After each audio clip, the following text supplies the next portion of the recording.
The reason I think Charles Portis should be the most popular writer in America is because for somebody of his talent, he's also very accessible. I mean, this is a guy who I think is as subtle and penetrating as any writer we would want to read. Portis is not a genre writer. You can't predict what he's going to do, and that's another reason that other writers admire him and like him.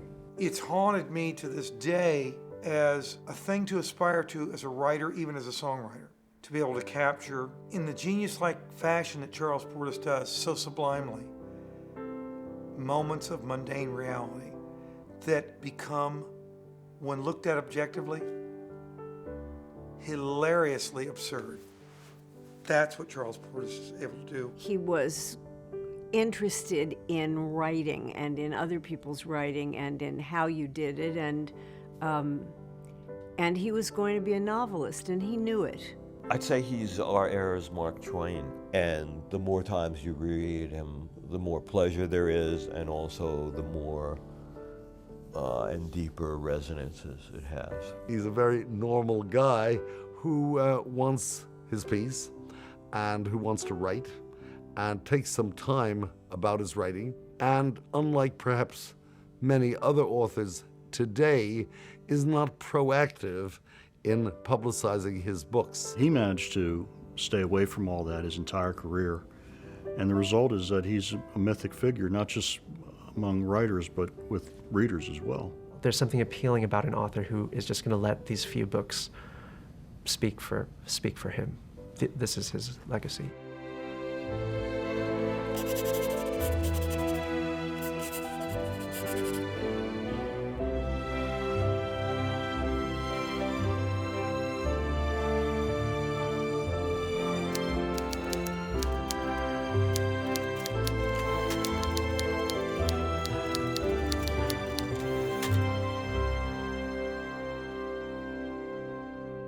What I know about Portis's early life, he was born in 1933 in a town called El Dorado, Arkansas. And after high school, he joined the Marines and went to Korea to fight in the Korean War.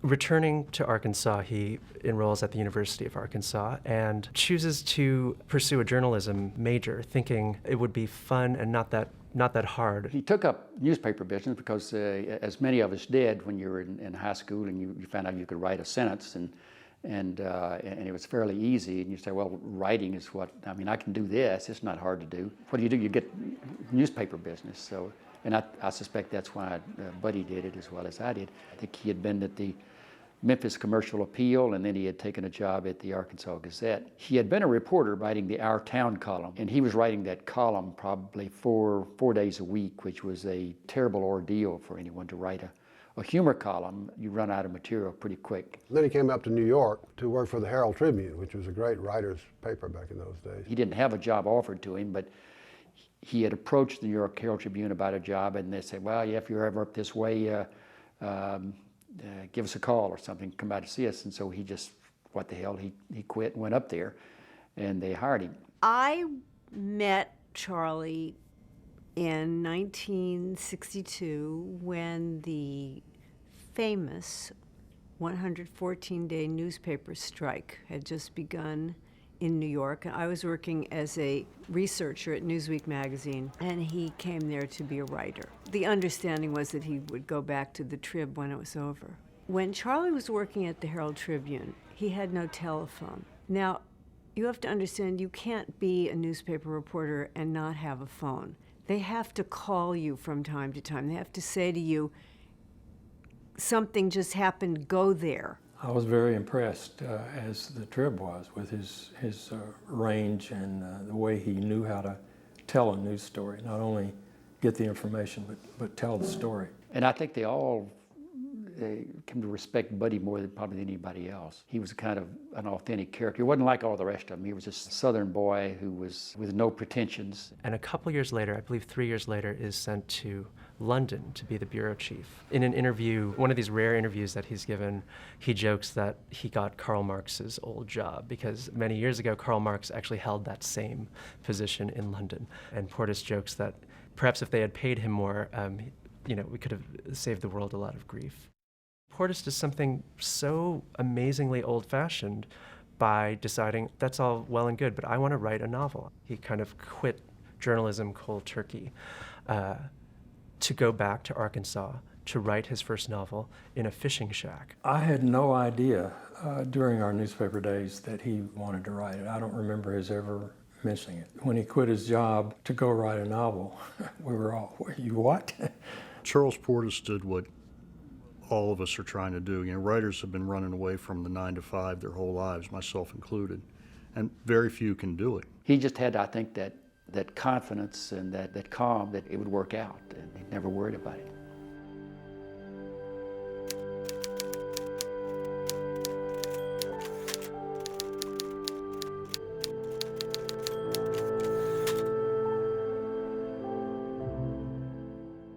I think his strength as a novelist and a storyteller kind of goes back to, as a reporter, and what made him a good reporter, which is that his very acute, intense observational skills and how people react. Portis is a consummate writer's writer. He didn't get it sitting in a classroom. He got it sitting in bars and standing around in pool halls and garages and listening to the way people speak and getting this sort of experiential background that allowed him to write these very authentic novels. I think anybody who reads them carefully can't doubt that Portis has an uncanny ear. In a way, I think Portis is like a poet, and I'm sure he would hate that description, but I mean it in the sense that he manages to make what we view as commonplace, or what we think is commonplace. He finds the freshness in it. He never writes in a pretentious, condescending fashion to the reader, which allows you to take any non sequitur, disparate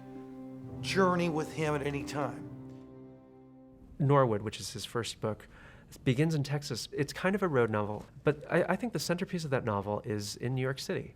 And it's just this wonderful outsider's point of view from the point of view of Norwood, who is a Texan who's from the South. And it's a great, great way of looking at just how ridiculous New York can be.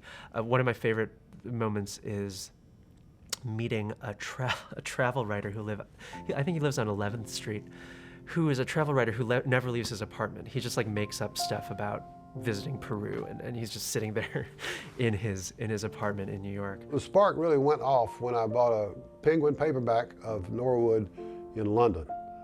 And there was something about reading about somebody from Ralph, Texas in London that made it a little even more enjoyable. And then 2 years later, I would argue he writes the great American novel. I think True Grit is an egalitarian work of art, and the reason that I feel that way is that all my career I've been bombarded by the essays and the halls of academia that have these lame ideas about if a book is popular or if it hits the bestseller lists or it has mass commercial appeal, then it can't have a great deal of worth. And of course that's not true. It's very, very difficult to do what Charles Portis did. He wrote a book that is literary and also hit the public on a very emotional level. In other words, an English professor can appreciate this novel in the same way that an auto mechanic can. And that's an extremely difficult thing to pull off, but he did it. After True Grit, many, many years pass, and we don't really know what's going on with Portis until 1979, when his novel, The Dog of the South, comes out. The reason that was so hard, I think, is that he set himself the challenge of writing a novel with a boring narrator, who is Ray Midge, who is not only boring, but distinctly unappealing in lots of ways. Ray Midge is trying to find his wife, who has run off with another man and Ray Midge's car. They also took his credit card, so they're buying gas with his credit card, so he knows where they've been, so he's following the credit card receipts to catch up with them, which is just a wonderful beginning, wonderful hook. Already we're setting up, again, a Charles Portis-like entanglement that is born out of ridiculousness that only reality can give birth to, really. He never broadcasts his convolution. He allows it to, in fact, unfold in the messy fashion that convolution should. Which is just kind of seeping up around your ankles and pant legs in a Charles Portis-like way when you look down and finally realize what you're standing in as you read. And he does it in Dog of the South Inc. better than any writer I've ever read. I was just stunned by how offhandedly brilliant it was, how idiosyncratic, how it seemed to be, in some ways, a story of a dweeby guy, but it managed to somehow capture some longings and visions of secret America that few other writers have been able to do for me. His next book, Masters of Atlantis, is, again, at least on the surface, completely different. That comes out in 1985. It's about secret societies, but it's also about sort of these classic American themes of being hoodwinked, of there are charlatans and kind of like snake oil salesmen galore in this book. It's stories about Southerners out of their element or taken somewhere else. The last book that we have from him as of today, from 1999, it's a book called Gringos, which in many ways is a leaner narrative, slightly more direct.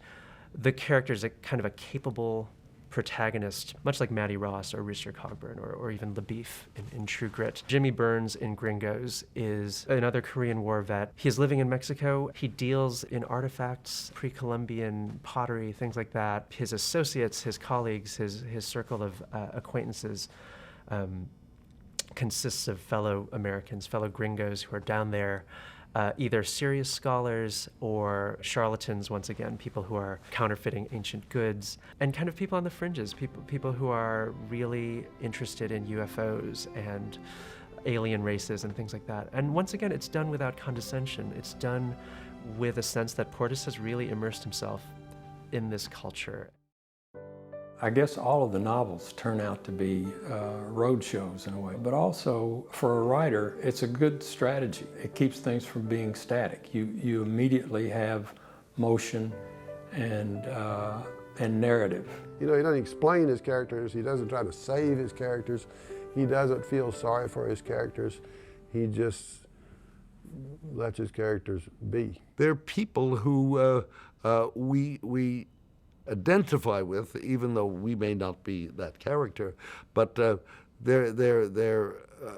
they've impressed themselves on us as real, and that I think is one of the distinguishing factors between traditional or conventional commercial fiction and Portis's books. It's not the same voice in every book, but you always have the sense of I've never heard this voice before. I've never heard anything that quite sounds like this. Every Charles Portis book is uniquely a journey unto itself. At the hands of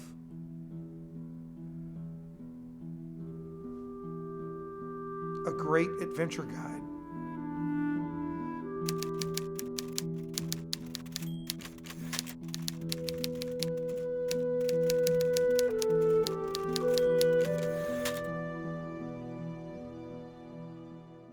True Grit, when it came out in '68, could not have been more sort of out of its time. It couldn't have been more removed from the counterculture movement that was going on. It's written in a very deliberate and stiff manner. There's nothing in it about anti-authority. You know, I don't think Portis was trying to write a commercial novel. I really don't. I think he was just trying to write a great novel. Portis is great because of his own culture in Arkansas. He writes, as all great writers should, writes about what he knows, and he creates these characters that are out of what is traditionally not considered the Old West, the dusty tombstone West of the movies. What's amazing here, I think, is both the complete authenticity of the voice. From the very first line, you don't feel that it's being written by Portis at all. You feel like this is Mattie Ross writing this down. But what's often forgotten is that it's not just Portis speaking as a 14-year-old girl. It's Portis speaking as that 14-year-old girl many decades later. The point of view of this older woman writing about this wild adventure that she had as a young person. Who can do that? Not very many men, for sure, can do that. And but it's not just that. It's that he could find a voice and put himself in that voice and sustain it so brilliantly. Maddie Ross in True Grit is trying to find the killer of her father, but really what she's looking for is a father figure. We can all sympathize with this need for revenge. Somebody murders your father, you want revenge. But a 14-year-old girl doing that, like what kind of world is that where the only person who's going to see this through is Maddie herself? People do not give it credence that a 14-year-old girl could leave home and go off in the wintertime to avenge her father's blood. But it did not seem so strange then, although I will say it did not happen every day. Maddie is looking for somebody with true grit.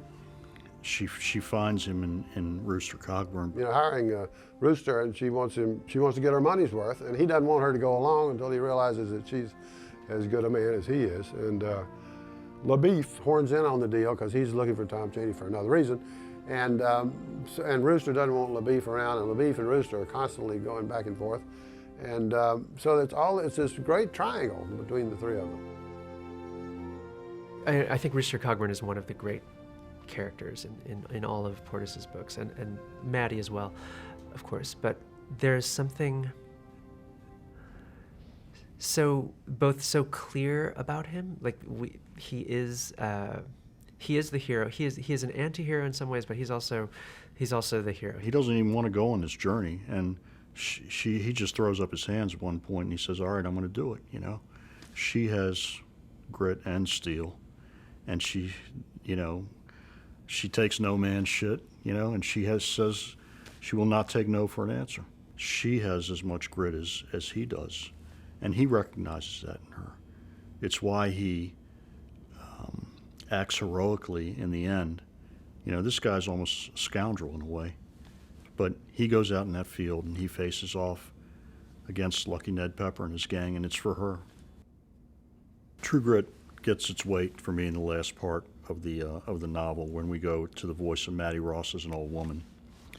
And clearly the death of Rooster Cogburn has affected her because she's lost her father again. The end of the book is just incredibly sad, just in the sense that life is sad. We all have regrets. We all have memories of times places we'll never revisit. What is kind of particularly affecting here, though, is Maddie's unwillingness or inability to really let loose emotionally. This is the last paragraph of the book. I heard nothing more of the Texas officer LaBeef. If he is yet alive and should happen to read these pages, I will be pleased to hear from him. I judge he is in his 70s now, and nearer 80 than 70. I expect some of the starch has gone out of that cowlick. Time just gets away from us. This ends my true account of how I avenged Frank Ross's blood over in the Choctaw Nation when snow was on the ground. Well, the line, "time just gets away from us," just always blows me away when spoken by her. She summarizes her experience in the almost, well, certainly Victorian Dickinson-like formality of statement about her life in the Indian territories, as a very formal kind of closure to this very informal and completely intimate journey. It's so brilliantly intimate, True Grit, as a story and as a journey. Its intimacy is its genius. It's a very bittersweet ending to this book that describes the end of this journey for her that's now approaching, obviously. And it's not a beautiful end for this woman. If this in fact happened, if this adventure happened, the best time of her life was when she was 14 years old. Well, baby sister, I don't think you can get $50. But if you're hungry, I'll take you home and give you supper. I had seen True Grit, the movie, in 1969 with my dad at the Silver Theater outside Washington, D.C., and I thought that the book would just be the source material, sort of a bland source material for this movie that I knew so well. One of the great things about the first True Grit movie for me is how much of Portis's language makes it into the character's speech, and it's just amazing how effective his verbiage is. Don't get to jawing with these people, Moon. We'll get clear of this. I don't like the way you look. You talking to me, Ron? Yes. I don't like the way you look. And I don't like the way you're cutting up that turkey. Rooster, Miss Quincy's making a mess of that turkey. Do the job right, Quincy, or I'll have you eating them feathers. I hope you go to jail. I think to a certain kind of snobby/snotty literary elite, the John Wayne movie was a problem. It suggested that the book was too popular. I think some people have said that the movie overshadowed the book and became his defining work to the detriment of his career, but I feel the opposite. I think he was very fortunate because of that movie and because the book became so popular. People like me read the rest of his library.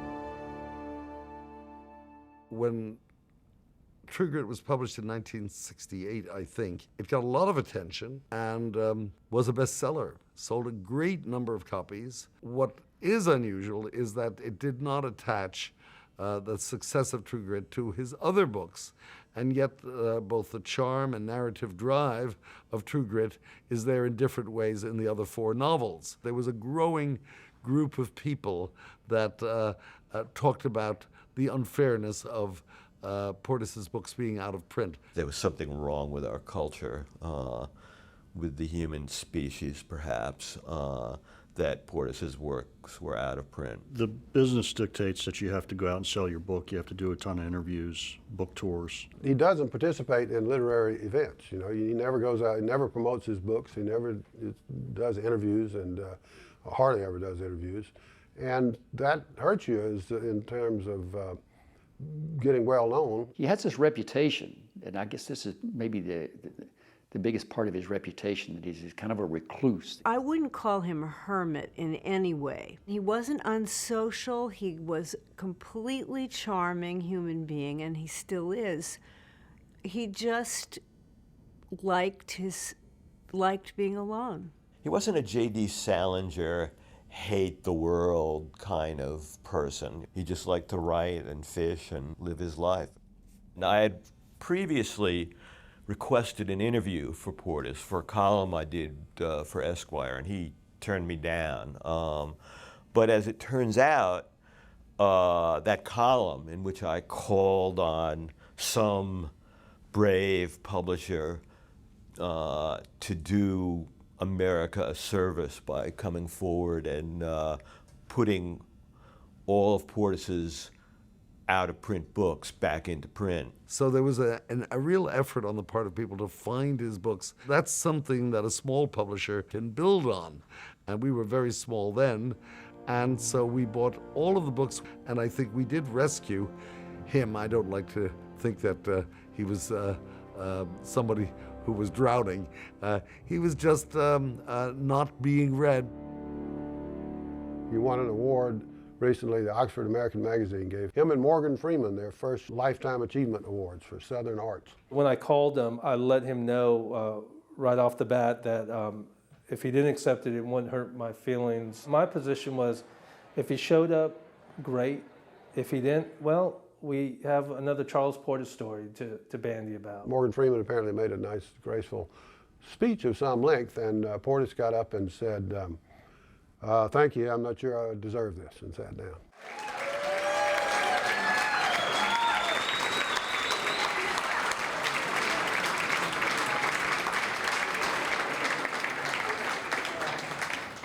This is a very great honor for me, and deserving or not, I thank you, Mark. I thank you, Bill Whitworth, and I thank you, ladies and gentlemen. Good night. You know, it's a little bit scary to meet artists who you really admire, because sometimes they'll be less than what you want them to be. You build up these imaginary possibilities of how a great artist will be. But Charles Portis, in my experience, has always been genuinely humble and genuinely classy. And to me, that's akin to his writing spirit.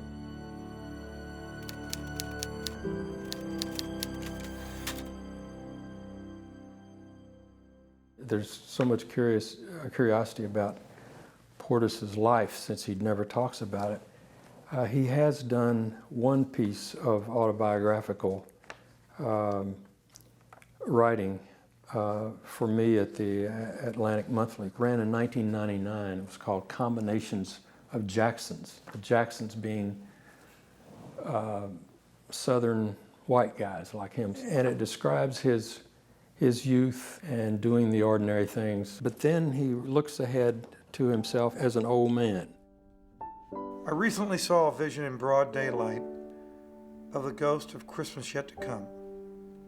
The apparition was an old man at the wheel of an old Pontiac station wagon. The wagon was a long, sagging barge, packed inside to the roof with lumpy objects, bundled in green plastic tarpaulin and tied up with what looked like clothesline. Bits of chains, rolls of duct tape, forgotten cans of soup, jumper cables tangled around a jack frozen with rust, encrusted bottles of Tabasco sauce, sacks of Italian arrowheads, sacks of silver dimes, sacks of cat food. The old man was smirking. It was the gloat of a miser. Stiff gray hairs straggled out of the lower relief at the back of his cap just above the adjustment strap. And while not an ornament of our race, neither was he, I thought, the most depraved member of the gang. There I was in the flesh, a little more weathered, just a few years from now. The resemblance was close. I could see myself all too clearly in that old butterscotch Pontiac. And I flatter myself to watch me until I was utterly gone over a distant hill. Portis is up there with the greats. I mean, the 20th century masters. He captured America and Americana in a way that no other writer has done, in my opinion. There's something to be said about the appeal of a writer who is not trying to write these books that you learn stuff from. You know, he's not making these grand statements. His books are more about the texture and the fabric of life. Writers write for different reasons. I think that Portis wrote for posterity, not for today. So the sales figures are irrelevant, and his status among academics is irrelevant. It's what is this book going to mean to people in 100 years? I admire him. I admire someone that was that bold. And you know what? It should be a model for artistic boldness for any writer to aspire to. And it's about following your inner voice and following your own truth in terms of what you write. People don't write books of criticism about Charles Portis because, you know, the better you do something, the more perfectly you do something, the less there is to be said about it. And so you're just going to have to live with the fact that he wrote 5 beautiful books.